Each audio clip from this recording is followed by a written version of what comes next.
بسم اللہ الرحمن الرحیم۔ السلام علیکم معزز ناظرین۔ حضرت بلال حبشی رضی اللہ تعالیٰ عنہ کا اسلام اور مصائب۔ حضرت بلال حبشی رضی اللہ تعالیٰ عنہ مشہور صحابی ہیں جو مسجد نبی صلی اللہ علیہ وسلم کے مشہور مؤذن رہے۔ شروع میں ایک کافر کے غلام تھے، اسلام لے آئے جس کی وجہ سے طرح طرح کی تکلیفیں دی جاتی تھیں۔ امیہ بن خلف جو مسلمانوں کا سخت دشمن تھا، حضرت بلال رضی اللہ تعالیٰ عنہ کو سخت گرمی میں دوپہر کے وقت تپتی ہوئی ریت پر سیدھا لٹا کر ان کے سینے پر بڑی چٹان رکھ دیتا تھا تاکہ وہ حرکت نہ کر سکے، اور کہتا تھا کہ یا اس حال میں مر جائیں اور زندگی چاہیں تو اسلام سے ہٹ جائیں۔ مگر وہ اس حال میں بھی احد احد کہتے تھے، یعنی معبود ایک ہی ہے۔ رات کو زنجیروں میں باندھ کر کوڑے لگائے جاتے اور اگلے دن ان زخموں کو گرم زمین پر ڈال کر اور زخمی کیا جاتا تاکہ بے قرار ہو کر اسلام سے پھر جائیں یا تڑپ تڑپ کر مر جائیں۔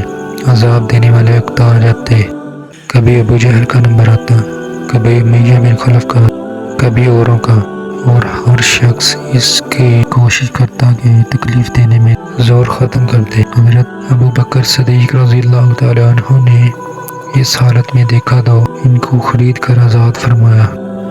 چونکہ عرب کے بت پرست اپنے بتوں کے بھی معبود کہتے تھے، اس لیے ان کے مقابلے میں اسلام کی تعلیم اور تائید کی تھی، جس کی وجہ سے حضرت بلال رضی اللہ تعالیٰ عنہ کی زبان پر ایک کابر تھا۔ یہ تعلق اور عشق کی بات ہے۔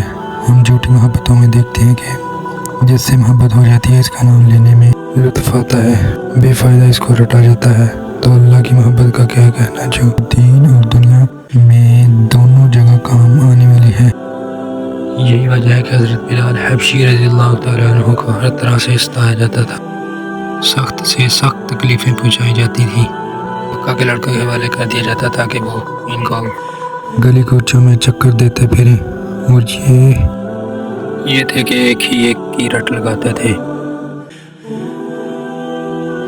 اسی کا یہ صلہ ملا کہ پھر حضور صلی اللہ علیہ وسلم کے دربار میں مؤذن بنے اور سفر حاضر میں ہمیشہ اذان کی خدمت ان کے سپرد ہوئی۔ حضور صلی اللہ علیہ وسلم کی وصال کے بعد مدینہ طیبہ میں رہنا اور حضور صلی اللہ علیہ وسلم کی جگہ کو دیکھنا مشکل ہو گیا، اس لیے ارادہ کیا کہ اپنی زندگی کے جو دن ہیں جہاد میں گزار دوں۔